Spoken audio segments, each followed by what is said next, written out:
Hello दोस्तों, इस job placement series का फोर्थ वीडियो है। इनिशियल वीडियो में हमने डिस्कस किया ईआरपी के फंडामेंटल से रिलेटेड डिस्कशन हुआ, एसएपी को समझा ये क्या है, किस तरह से काम करता है, इसकी इंपॉर्टेंस क्या है। इसके अलावा हमने समझा कि 2026 में एसएपी सीखना इंपॉर्टेंट क्यों है, मल्टीनेशनल कंपनी अगर ज्वाइन करना चाहते हैं उसमें एसएपी का क्या रोल है। ये सारी बातें हमने इनिशियल वीडियोज़ में सीखी। इसके अलावा आज का जो टॉपिक है ये भी बहुत इंपॉर्टेंट टॉपिक है, तो मैं आपसे रिक्वेस्ट करूंगा इस वीडियो को लास्ट तक देखना। ये important interview point of view से ज़्यादा है, क्योंकि इंटरव्यूअर कई बार इस टॉपिक से रिलेटेड क्वेश्चन आपसे पूछ लेगा। इवन वो ये जानना चाहता है कई बार कि आपको बेसिक फंडामेंटल किसी भी ईआरपी से रिलेटेड वो कितने स्ट्रांग है, कितनी क्लैरिटी आपके पास है।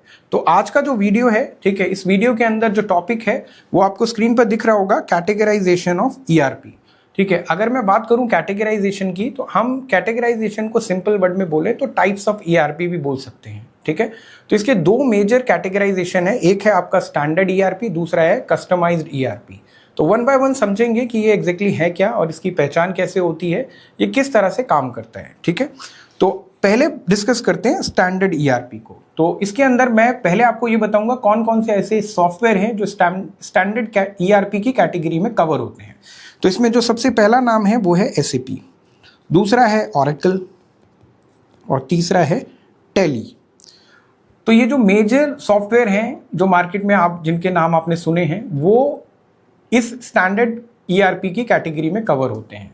ठीक है, अब इसे स्टैंडर्ड क्यों बोला जाता है इसे समझते हैं कि इन सॉफ्टवेयर को स्टैंडर्ड ईआरपी की कैटेगरी में क्यों रखते हैं।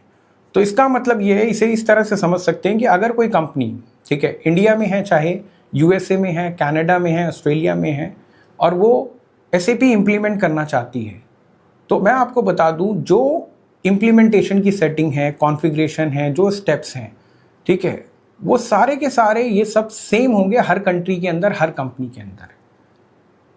ऐसा नहीं है कि इंडिया में इम्प्लीमेंट हो रहा है तो अलग स्टेप है, कनाडा में इम्प्लीमेंट हो रहा है तो अलग स्टेप्स हैं, ठीक है, वहाँ पे अलग टर्म्स यूज़ हो रही हैं, ऐसा नहीं है। ये यूनिफॉर्म है, ग्लोबली यूनिफॉर्म है।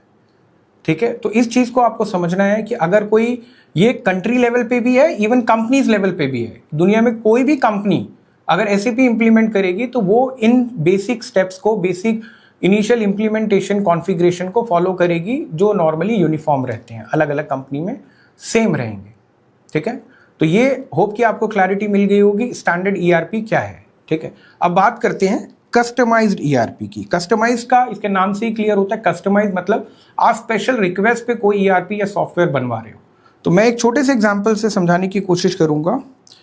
एक हॉस्पिटल है, ठीक है, एक हॉस्पिटल है और वो ट्रेडिशनल तरीके से काम कर रहा है, वो एसएपी सॉफ्टवेयर या कोई भी ऐसा ईआरपी टूल यूज नहीं कर रहा, ठीक है, लेकिन कुछ सालों के बाद अब उसे लगता है, उसके मैनेजमेंट को लगता है कि अब हमें जो है अपने एंड टू एंड ऑपरेशन किसी सॉफ्टवेयर के थ्रू परफॉर्म करने चाहिए, मैनेज करने चाहिए। उसने आईबीएम को बुलाया, ठीक है,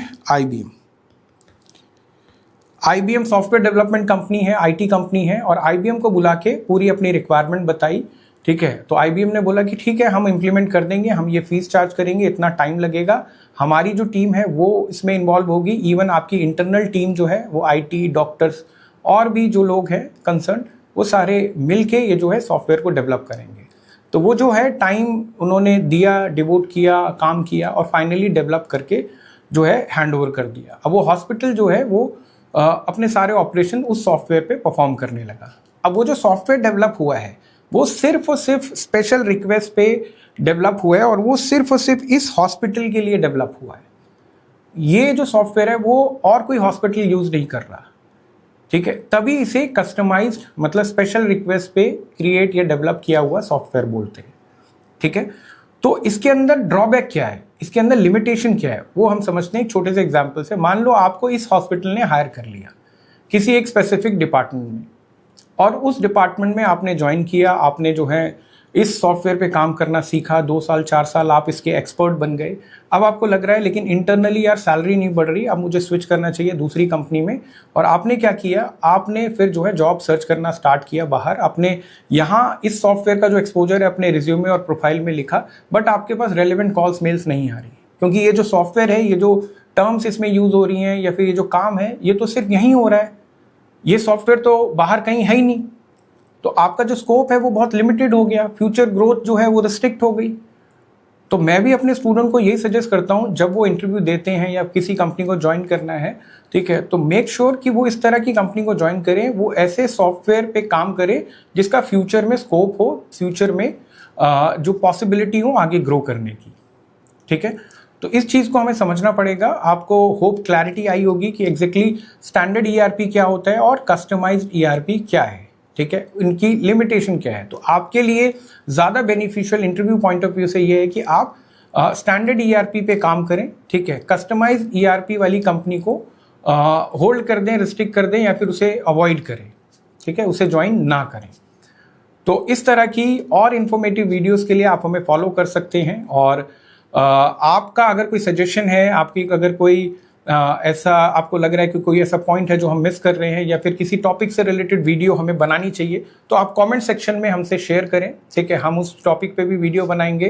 कोई क्वेरी है वो भी आप पूछ सकते हैं। इवन आपको कोई लग रहा है इम्प्रूवमेंट एरिया इन वीडियोस से रिलेटेड, इसके अंदर कहीं कोई गलती आप ऑब्जर्व कर रहे हैं या फिर आप ऐसा ऑब्जर्व कर रहे हैं जो आपको बहुत अच्छा लग रहा है, तो प्लीज़ अपना एक्सपीरियंस शेयर करें कमेंट सेक्शन में।